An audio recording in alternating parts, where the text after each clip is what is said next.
अकीदतों का ताल्लुक है उस घराने से, लगा लिया है कलेजे से मौत को मैंने, नबी को देख तो लूंगा इसी बहाने से।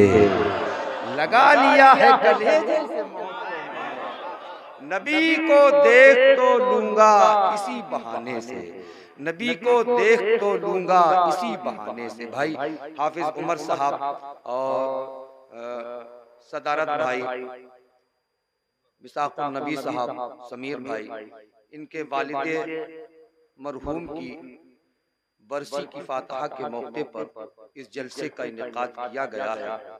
अल्लाह तबारक व तआला जिन लोगों के वालिदैन दुनिया से रुखसत हो गए हैं उन्हें जन्नतुल फिरदौस में आला मकाम अता फरमाए, और जिन लोगों के वालिदैन हयात हैं हर औलाद को अपनी वालिदैन की इज्जत और अजमत पहचानने की तौफीक अता फरमाए। उसके हक में इसी दुनिया में बुरा रखा है जिसने माँ बाप को नजरों से गिरा रखा है। ये अलग बात गुनाहों पे नहीं जाती नजर, वरना हर शख्स का आमाल खुला रखा है, वरना हर शख्स का आमाल खुला रखा है, वरना हर शख्स का आमाल खुला रखा है। आसिफ भाई की मौजूदगी है, अब इनकी मौजूदगी में अच्छे अच्छे लड़खड़ाने लगते हैं। ये इनकी करम फरमाई है कि मैं 2-4 कदम चलने की जसारत कर रहा हूँ।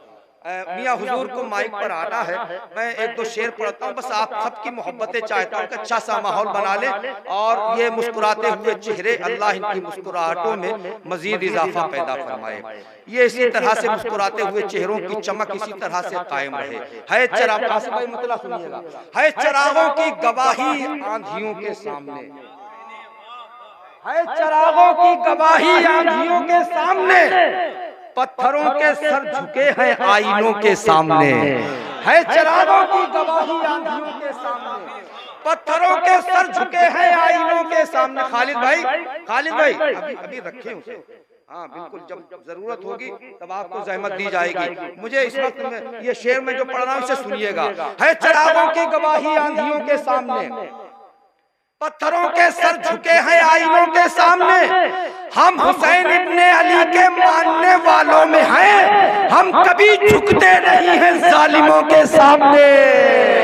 हम हुसैन इब्ने अली के मानने वालों में हैं, हम कभी झुकते नहीं हैं जालिमों के सामने। हम हुसैन इब्ने अली के मानने वालों में हैं, हम कभी झुकते नहीं हैं जालिमों के सामने, हम कभी झुकते नहीं हैं जालिमों के सामने। किस कदर ईमान की ताकत पे रखते हैं यकीन, किस कदर ईमान की ताकत पे रखते हैं यकीन, मुतमईन है गौसे आजम डाकुओं के सामने। किस कदर ईमान की ताकत पे रखते हैं, मुतमईन है गौसे आजम डाकुओं के सामने। अब इसके बाद जो मुझे शेर पढ़ना है, हो सकता है कि ये शेर आप अपनी जगह पर बैठ करके ना सुन पाएं और खड़े होने पे मजबूर हो जाएं। एक शेर में पढ़ता हूँ, है चरागों की गवाही आंधियों के सामने, मुतमईन है गौसे आजम डाकुओं के सामने। किस कदर ईमान की ताकत पे रखते हैं यकीन, मुतमईन है गौसे आजम डाकुओं के सामने। हैसियत कुछ भी नहीं है बादशाहत की जनाब, हैसियत कुछ भी नहीं है बादशाहत की जनाब, हजरत लंगर जहां की निस्बतों के सामने। हैसियत कुछ भी नहीं है बादशाहत की जनाब, हैसियत कुछ भी नहीं है बादशाहत की जनाब, हजरत लंगर जहां की निस्बतों के सामने। हैसियत कुछ भी नहीं है बादशाहत की जनाब, हजरत लंगर जहां की निस्बतों के सामने। हैसियत कुछ भी नहीं है बादशाहत की जनाब, हजरत लंगर जहां की निस्बतों के सामने। अब इंशाअल्लाह ये शोरा मुझे अपनी दुआओं से नवाजेंगे। हैसियत कुछ भी नहीं है बादशाहत की जनाब, हजरत लंगर जहां की निस्बतों के सामने। परचमे इश्क़े नबी हरगिज नहीं झुकने दिया, परचमे इश्क़े नबी हरगिज नहीं झुकने दिया। उम्र भर अहमद रजा ने नजदियों के सामने, परचमे इश्क़े नबी नारे तकबीर, नारे रिसालत, नारे गौसियत, मसलके आला हज़रत, इश्क मोहब्बत, इश्क मोहब्बत, इश्क मोहब्बत, इश्क मोहब्बत, नारे तकबीर, नारे रिसालत। नहीं है बादशाहत की जनाब हजरते लंगर जहां की निस्बतों के सामने, परचमे इश्क़े नबी हरगिज नहीं झुकने दिया उम्र भर अहमद रजा ने नजदियों के सामने। कोई कुछ बन जाए लेकिन चल नहीं सकता कभी, आसिफ भाई, कोई कुछ बन जाए लेकिन चल नहीं सकता कभी, बेतकल्लुफ सर उठाकर सैयदों के सामने। कोई कुछ बन जाए लेकिन चल नहीं सकता, बेतकल्लुफ सर उठाकर सैयदों के सामने। शेख जी के नाम की निस्बत का ये फैजान है, शेख जी के नाम की निस्बत का ये फैजान है, हर मिठाई पे मजा है लड्डुओं के सामने। शेख जी के नाम की निस्बत का ये फैजान है, शेख जी के नाम की निस्बत का ये फैजान है, हर मिठाई पे मजा है लड्डुओं के सामने।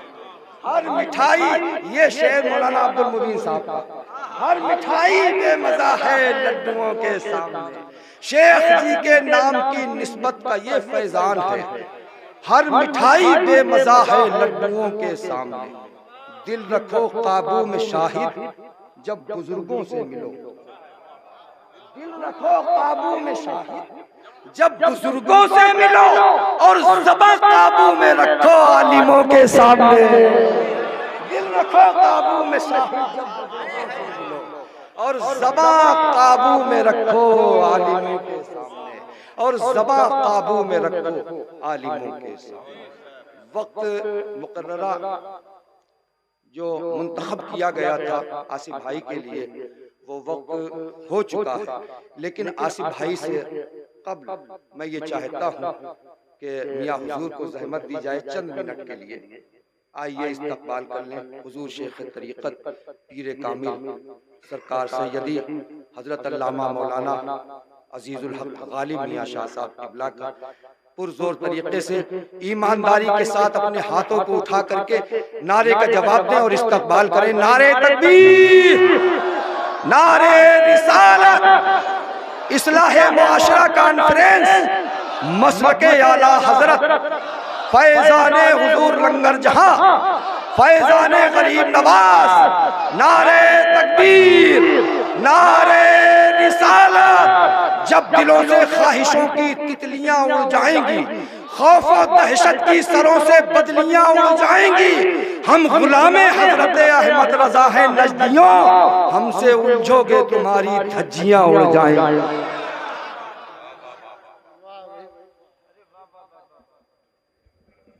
अस्सलामु अलैकुम वरहमतुल्लाहि वबरकातुहू। वालेकुम अस्सलाम। अल्हम्दुलिल्लाह, अल्हम्दुलिल्लाहि रब्बिल आलमीन, वस्सलातु वस्सलामु अला सय्यिदिल मुरसलीन। अम्मा बाद, फ़अऊज़ु बिल्लाहि मिनश शैतानिर रजीम, बिस्मिल्लाहिर रहमानिर रहीम। या अय्युहल्लज़ीना आमनू क़ू अनफुसकुम व अहलीकुम नारा वक़ूदुहन्नास वल हिजारा। सदक़ल्लाहुल अज़ीम। इन्नल्लाह व मलाइकतहु युसल्लूना अलन नबी या अय्युहल्लज़ीना आमनू सल्लु अलैहि व सल्लिमू तस्लीमा। सभी लोग दुरूद पाक पढ़ें। अल्लाहुम्मा सल्लि अला सय्यदना व मौलाना मुहम्मद व अला आलि सय्यदना व मौलाना मुहम्मद व बारिक व सल्लिम सलातु व सलाम अलैका या रसूलल्लाह। आज की महफिल बड़ी बारौनक महफिल है और हम इस पूरे इलाके के लिए बड़ी खुशबख्ती है कि आज के इस महफिल को खिताब करने के लिए प्रतापगढ़ से चलकर और आज के इस प्रोग्राम में आने के लिए 1800 किलोमीटर का सफर तय करके आपकी मुबारक जमीन पर तशरीफ लाने वाली जात, उस शख्सियत जिसका नाम मोहताज तारुफ नहीं है और आप लोग इससे पेशतर खानकाह शरीफ में उनसे कई मरतबा रूबरू भी हो चुके हैं। मेरी मुराद जनाब आसिफ रजा सैफी से है। इंशाल्लाह इतनी सलीस अंदाज में जो वाकई प्रोग्राम में जिस अंदाज में सामीन के सामने बातें रखना चाहिए उसी अंदाज में ये गुफ्तगू करते हैं। काबिल मुबारकबाद हैं जनाब हाफिज मोहम्मद उमर साहब कि उन्होंने अपने वालिद बुजुर्गवार की बरसी की फातहा पर एक ऐसा मौजू का इंतखाब किया है जो मौजू आपने अभी बार बार सुना है। वो क्या मौजू था आपको याद है? इस्लाहे मुआशरा। इस्लाहे मुआशरा कैसे होता है? इस्लाहे मुआशरा के तहत हमने अभी आपके सामने एक आयत करीमा पढ़ने का शरफ हासिल किया। या अय्युहल्लज़ीना आमनू कू अनफुसकुम व अहलीकुम नारा वक़ूदुहन नास वल हिजारा। ऐ मोमिनो, ऐ मुसलमानों, अपनी जान को और अपने घर वालों को उस आग से बचाओ जिसका ईंधन इंसान और पत्थर है। अगर हमने अपने मुआशरे को बेहतरी की तरफ ले जाने की कोशिश नहीं की तो आने वाला वक्त बहुत ही खतरनाक नजर आ रहा है। हम सिर्फ थोड़ी देर के लिए इसलिए खड़े हो गए क्योंकि आसिफ साहब हमारे इस अमानाबाद बस्ती में पहली मर्तबा आए हैं, तो हम अमानाबाद का तारुफ थोड़ा सा आसिफ भाई के जहन में तक पहुंचाना चाहते हैं ताकि इनको ये पता चले कि यहाँ पर हमको गुफ्तगू कैसी करनी है। इससे उनको जहन मिल जाएगा। लेकिन उससे कब मैं कुछ शेर आसिफ भाई की इजाजत से पढ़ना चाहता हूँ, अगर इजाजत हो तो। बस यही सोच के पहरो न रहा होश मुझे, बस यही सोच के पहरो न रहा होश मुझे, कर दिया हो न कहीं तूने फरामोश, कर दिया हो न कहीं तूने फरामोश मुझे। तेरी आंखों का ये मैखाना सलामत साकी, तेरी आंखों का ये मैखाना सलामत साकी, मस्त रखता है तेरा बाद है सरजोश मुझे, मस्त रखता है तेरा बाद है सरजोश मुझे। हिचकियां मौत की आने लगी अब तो आजा, हिचकियां मौत की आने लगी अब तो आजा, और कुछ देर में शायद न रहे होश मुझे। कब का रुसवा मेरे आमाल, कब का रुसवा मेरे आमाल मुझे कर देते, कब का रुसवा मेरे आमाल मुझे कर देते, कब का रुसवा मेरे आमाल मुझे कर देते। मेरी किस्मत के मिला तुझ सा खता पोश मुझे, ये मेरी किस्मत, ये मेरी किस्मत कि मुझे मिला मुझे खता पोश, मेरी किस्मत के मिला तुझ सा खता पोश मुझे। बहरहाल बहुत तवील कलाम है, तो एक शेर छोड़ के हम आगे बढ़ते हैं। एक दो जाम से नियत मेरी भर जाती थी, एक दो जाम से नियत मेरी भर जाती थी, एक दो दफे बात करके नियत मेरी भर जाती थी। एक दो जाम से नियत मेरी भर जाती थी, तेरी आंखों ने बनाया बला नोश मुझे, बला नोश मुझे, तेरी आंखों ने बनाया बला नोश मुझे। जीते जी मुझको समझते थे जो एक बारे गिरा, जीते जी जो समझते थे मुझे बारे गिरा, जीते जी मुझको समझते थे जो एक बारे गिरा, कब्र तक ले गए वो भी सरे दोष मुझे, कब्र तक ले गए।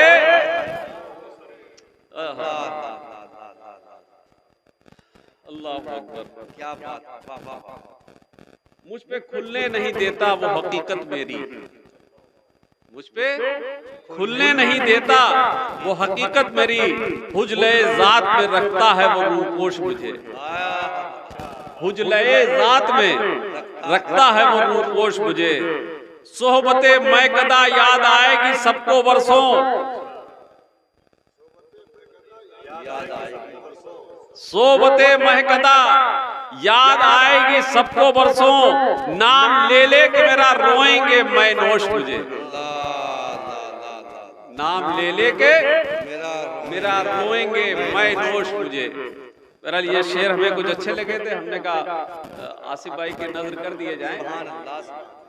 एक मरतबा दुरूद पाक पढ़ने, अल्लाहुम्मा सल्ली अला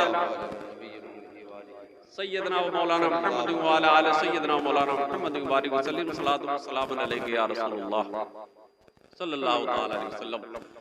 हज़रात गिरामी, हमारे इस अमानाबाद की बस्ती की तारीख इतनी आलीशान और इतनी बावकार और इतनी पुरवकार है कि आप जब पुराने अमानाबाद पर नजर डालेंगे तो आपको उस पुराने अमानाबाद की मिसाल पूरे इलाके में कहीं नहीं मिलेगी, पूरे जिले में कहीं नहीं मिलेगी। सिर्फ एक मिसाल आपके सामने हम इस बस्ती अमानाबाद की रख रहे हैं। इस बस्ती अमानाबाद में पर्दे का इतना एहतमाम था, पर्दे का इतना ख्याल रखा जाता था। अभी आसिफ भाई जिस गाड़ी से आए हैं, ये रोड के बीच से गाड़ी निकली है। इस बस्ती में मुसलमानों की खास आबादी जो थी, किसी टाइम में जब बड़ी आबादी नहीं थी तो रोड के इधर आबादी थी और रोड के उधर आबादी थी। आसिफ भाई, इस गांव की खासियत हमने देखी कि रोड के इधर वाले मामले में कि पहले घर से जो आदमी जो औरत दाखिल होती थी वो बगैर रोड पे जाए हुए आखिरी घर तक चली जाती थी। अंदर ही अंदर सारे घरों के दरवाजे इंटरकनेक्टेड थे, हर घर का दरवाजा दूसरे घर से मिला हुआ था। हमारी औरतों को एक घर से दूसरे घर में जाने के लिए सड़क पर नहीं आना पड़ता था। और यही आलम रोड के उस तरफ के मकानों का था कि अगर कोई औरत आई और एक मकान में दाखिल हो गई तो वो सारे मकानों में घूम के चली जाएगी, रोड के उस तरफ वाले में रोड पर उसके आने की जरूरत नहीं रहेगी। ये शान थी। और जनाब हाफिज अब्दुल रहीम साहब इस मौजे में हुए हैं। उनकी एक बात आपको बताएं, जिम्मेदार थे। जब उनकी जिम्मेदारी में गल्ला आया करता था तो उनके घर में जब गल्ला लाया जाता था तो पहले वो अपने लोगों को लगाकर उस गल्ले को, उस नाच को धुलवाते थे। जब वो धोने के बाद फिर जब सूख जाता था तब घर में वो चक्की से आटा पीसा जाता था, फिर वो आटा इस्तेमाल किया जाता था। उनकी फिक्र ये होती थी कि पता नहीं ये नाच किन किन हाथों से होकर आया है और हम इसको बगैर पाक किए खा लेंगे तो हमारे अंदर की रूहानियत मुतासिर हो जाएगी। ये तकवा था यहाँ के लोगों का। आज मॉडर्न जमाना है और आज हर आदमी अपने को वो समझता है कि हम बहुत तरक्की पजीर हो गए हैं कि हम जितना मॉडर्नाइज हो जाएंगे। लेकिन याद रखना, अल्लाह ताला कभी कभी आजमाइश भी ले लेता है। अभी कुछ दिन पहले की बात है, रूस और टर्की और शाम में सिर्फ 40 सेकंड पहले की दुनिया क्या थी और 40 सेकंड के बाद की दुनिया क्या हो गई। 40 सेकंड पहले जहां आलीशान मकान बने हुए थे, जहां मल्टी स्टोरी बिल्डिंग्स बनी हुई थी, जिनके घर, जिनके फ्लैट बड़े आलीशान थे, बहुत अच्छी लाइटिंग थी, उसमें सारी सहूलियत की चीजें रखी हुई थी, लोग अपने आराम से उस घर में रह रहे थे। और 40 सेकंड में वो जो जलजला आया, उस जलजले ने मल्टी स्टोरी बिल्डिंग जहां पर बनी हुई थी वहां खंडर की शक्ल बना दी। इसलिए है मेरे मुसलमान भाइयों, अपने मुआशरे में फैली हुई बुराइयों को रोको। अगर नहीं रोकोगे तो जाहिर है एक दिन हम और आप भी उसी तबाही के शिकार हो जाएंगे। सिर्फ एक बादशाह का वाकया अर्ज करके मैं अपनी गुफ्तगू को खत्म करता हूं कि देखिए कैसे मुसलमानों ने कैसे अपने मुआशरे को साफ रखने की कोशिश की, कैसे अपने मुआशरे को पाक रखने की कोशिश करी। मैं बात यहां से शुरू करता हूं। एक बादशाह थे, उनकी ये आदत थी कि वो अपने वजीर के साथ अपने शहर में गश्त किया करते थे, अपने इलाके में गश्त किया करते थे। एक दिन वो अपने वजीर के साथ में इलाके की गश्त पर निकले, रास्ते में देखा कि कोई शख्स पड़ा हुआ है। जाकर वजीर ने और बादशाह ने उसको चेक किया तो पता चला कि उसका इंतकाल हो गया है। अब वो बादशाह वजीर कहने लगा कि इस बस्ती के लोग कैसे हैं कि एक शख्स इंतकाल कर गया और लोग उसके जनाजे को, उसकी मट्टी को उठाने नहीं आ रहे हैं। वजीर ने कहा कि भाइयों इधर आओ, लग रहा है कोई शख्स यहाँ खत्म हो गया है, इंतकाल कर गया है और तुम लोग उसको उठाने भी नहीं आ रहे हो। बस्ती वालों ने कहा कि आप बाहर के लग रहे हैं, आप मुसाफिर मालूम हो रहे हैं, आप हमारी बस्ती के नहीं हैं। ये हमारी बस्ती का सबसे ज्यादा गुनहगार, सबसे ज्यादा बदकार इंसान था, इसलिए हम इसकी लाश को, हम इसके जनाजे को हाथ नहीं लगाएंगे। बादशाह वक्त ने कहा कि कुछ भी था, लेकिन अल्लाह को मानने वाला था, रसूलुल्लाह का उम्मती तो है, लिहाजा आप लोगों को चाहिए कि इसके जनाजे को उठाकर इसके घर पहुंचा दिया जाए। प्यारे इस्लामी भाइयों, लोगों ने उठकर उसके जनाजे को उठाया और उठाकर उसके घर पहुंचाया। जैसे ही उसका जनाजा घर के अंदर लेकर दाखिल हुए, बादशाह भी साथ में, वजीर भी साथ में। और से सुनिएगा मेरी बात, इसी वाक़े में हम इस्लाह मुआशरे का पूरा मैसेज दिए दे रहे हैं। सब लोग घर के अंदर दाखिल हुए। उस मरहूम इंसान की ज़ौजा ने, उसकी बीवी ने जैसे ही देखा कि उसके शौहर का जनाजा आ रहा है, वो रोने लगी और रोते रोते कहने लगी कि अल्लाह की कसम, मैं गवाही देती हूँ कि तुम वाकई अल्लाह के वली हो। इसको कोई नहीं जानता, लेकिन मैं जानती हूँ और मैं तुम्हारी तक़वे और तुम्हारी परहेज़गारी का मैं ज़ामिन हूँ। मैं उसकी गवाही देती हूँ कि तुम अल्लाह के वली हो। लोग उसके जनाजे को रखकर चले गए। बादशाह और वजीर ये सुन के बड़ा मुताज्जिब हुए, उन्हें बड़ा ताज्जुब हुआ, ये क्या मामला है?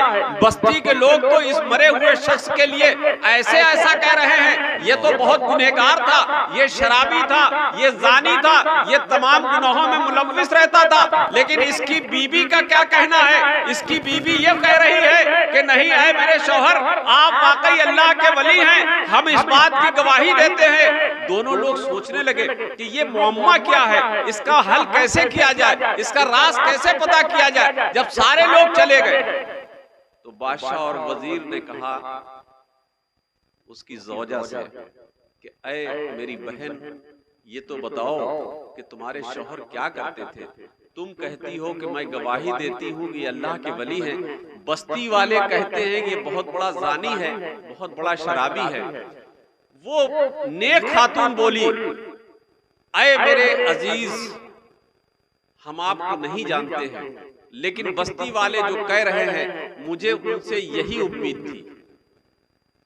मैं अपने शौहर को समझाती थी कि कल तुम्हारा जब इंतकाल हो जाएगा तो तुम्हारी बस्ती के लोग तुम्हारे जनाजे को हाथ नहीं लगाएंगे। कल जब तुम इस दुनिया से चले जाओगे, लोग तुम्हारा चेहरा देखने नहीं आएंगे, लोग तुम्हारे लिए कब्र नहीं खोदेंगे, लोग तुम्हारा गुस्ल देने के लिए नहीं आएंगे, लोग कफन पहनाने के लिए नहीं आएंगे। लेकिन मेरा शौहर एक ही जुमला कहता था, अरे जा, तू तो बेवकूफ है, तुझे क्या मालूम, जिस वक्त मैं मरूंगा मेरी नमाज़े जनाजा में बादशाह वक्त भी शरीक होगा और उसके वजीर भी होंगे और हमारे इलाके के जितने बड़े बड़े उलमा और बड़े बड़े मुफ्ती होंगे, वो सारे लोग मेरी नमाज जनाजा में शिरकत करेंगे।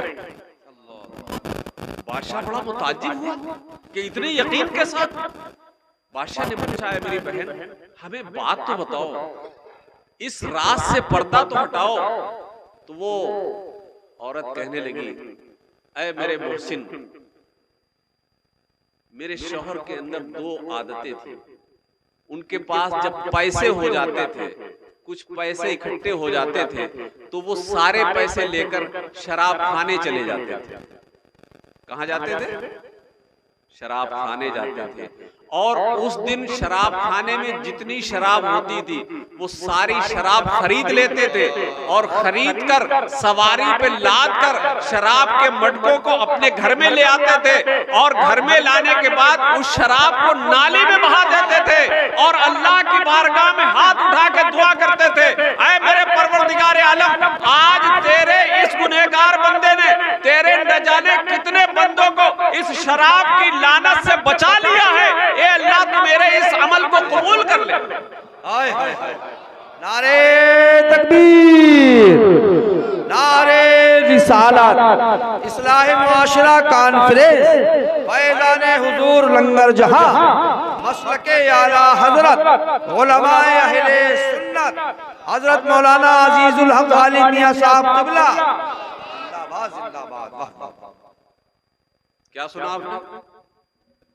वो नेक बंदा शराब खाने से सारी शराब खरीद कर अपने घर में लाकर नाली में बहा देता था। क्यों? कि कम से कम आज के दिन जब शराब खाने में शराब नहीं होगी तो हमारे मुसलमान भाई कम से कम आज शराब पीने से बच जाएंगे। हम लोग रोज पीते हैं, जब तक पी न ले सुबह आंख नहीं खुलती है, जब तक पी न ले रात सुकून से नहीं गुजरती है। आज मुसलमानों के जवानों में, नई नस्ल में ये चीज इतनी आम हो रही है कि जिसकी कोई इंतहा नहीं। और यकीन रखना कि अगर हमने इस बुरी आदत से अपने जवानों को, अपने घर के लड़कों को, अपने घर के नौनिहालों को नहीं रोका तो आने वाला वक्त उनके लिए बहुत ही खतरनाक होगा। बहरहाल अब उस औरत ने कहा, उनके अंदर एक सिफत और थी, एक आदत और थी। जब पैसे इकट्ठा होते थे तो कभी कभी वो हराम काम जहां पे होते थे, औरतें जहां के ऊपर हरामकारी कराती थी, उस मोहल्ले में जाते थे और एक औरत के दरवाजे पर दस्तक देते थे। वो औरत निकल के आती थी, उस औरत से उस रात के पैसे तय कर लेते थे और पैसे तय करने के बाद औरत को उसके एक रात की कीमत दे देते थे और कहते थे कि ए अल्लाह की बंदी, आज की रात की कीमत तुझे मिल गई, अब तू अपने कमरे का दरवाजा अंदर से बंद कर ले, अब सुबह तक तुझे कोई दूसरे शख्स की जरूरत नहीं है। इतना कह के मेरे शौहर वापस आ जाते थे और मुसल्ला बिछाते थे। मुसल्ला बिछा के अल्लाह की बारगाह में दुआ करते थे, मेरे परवरदिगारे आलम, आज तेरे इस गुनहगार बंदे ने न जाने कितने मुस्लिम नौजवानों की रातें खराब होने से बचा ली और उनकी जवानी की हिफाजत के लिए तेरे बंदे ने ऐसा काम किया है, ए अल्लाह मेरे इस अमल को कबूल कर ले। बादशाह वक्त ने जब ये बात सुनी तो बादशाह ने कहा कि ऐ मेरी बहन, तुम्हारा शौहर वाकई अल्लाह का वली था, मैं तुम्हारे मुल्क का बादशाह हूँ और कल मैं आकर इसके मैयत को गुस्ल दूंगा और इसके कफन का और दफन का इंतजाम मैं करूंगा और हमारे शहर के जितने भी आलिम हैं, जितने भी मुफ्ती हैं, वो सारे आकर इसकी नमाज जनाजा में शरीक होंगे। ऐ मुसलमानों, अगर अभी भी न सुधार पैदा करा, ये दो चीजें ऐसी हैं जिसका ताल्लुक कानून फितरत से है। याद रख लेना, शराब पियोगे फेफड़े खराब होंगे, ये कानून फितरत है। शराब पियोगे मरीज बन जाओगे, ये कानून फितरत है। जिना करोगे ये कर्ज है। अगर आपने किसी पर बदनिगाही करी है तो यकीन जानो ये एक कर्ज है और आपको कर्ज वापस करना पड़ेगा। अगर आपने किसी बहन बेटी के ऊपर बुरी नजर डाली है तो कोई दूसरा तुम्हारी बहन बेटी के ऊपर बुरी नजर डालेगा। अगर अपनी बहन बेटियों की इज्जत की हिफाजत चाहते हो तो दूसरों की बहन बेटियों की इज्जत की हिफाजत करना शुरू कर दो, तो तुम्हारी बहन बेटियों की हिफाजत होने लगेगी। इसलिए मुसलमानों ये यकीन रखना, ये मत समझ लेना कि हमने जो किया है उसे कोई नहीं देखता है, हम जो कर रहे हैं उसे कोई नहीं देखता है, हम जो बुराइयां करते हैं हम इतनी छुपके करते हैं, कोई देखने वाला नहीं है। मेरे प्यारे इस्लामी भाइयों, आप बताइए, अगर आपके सामने एक कैमरा लगा हो, सीसीटीवी का कैमरा लगा हो, क्या आप वहां कोई बुरी हरकत देंगे? क्या आप वहां कोई ऐसा काम करेंगे जो आपके माँ बाप को बुरा लगे? आप कोई ऐसा काम करेंगे जिससे समाज में, मुआशरे में आपकी बदनामी हो जाए? हरगिज नहीं करेंगे। आप सोचिए, जब एक सीसीटीवी कैमरे ने इतना आपके अंदर खौफ पैदा कर दिया तो ऐ मुसलमानों, तुम भूल गए एक वो कैमरा है जिसके सामने सारी दुनिया की एक्टिविटी रिकॉर्ड होती है। हम तारीख अंधेरे में गुनाह करेंगे, हम तन्हाई में गुनाह करेंगे, हम रजाई ओढ़ के गुनाह करेंगे, हम बिल्कुल सन्नाटे में जाके गुनाह करेंगे। कोई देखे न देखे लेकिन मेरा रब देख रहा है, मेरा रब देख रहा है। सूरह फातिहा में हम पढ़ते हैं मालिक यौमिद्दीन, आखिरत के दिन का मालिक कौन होगा? आखिरत के दिन का मालिक मेरा परवरदिगार आलम होगा। और वहां इस्लामी भाइयों याद रखना, हमने जो कुछ भी दुनिया में किया है, अच्छा या बुरा, वो सब हमारे सामने आ जाएगा। फमन यामल मिस्काल ज़र्रतिन खैरन यरा वमन यामल मिस्काल ज़र्रतिन शर्रन यरा। जर्रा बराबर जो नेकी होगी वो भी तुम्हारे सामने आएगी, और जर्रा बराबर जो बदी करोगे वो भी तुम्हारे सामने आएगी। यकीन जानो मुसलमानों, आज का पैगाम सिर्फ इतना ही।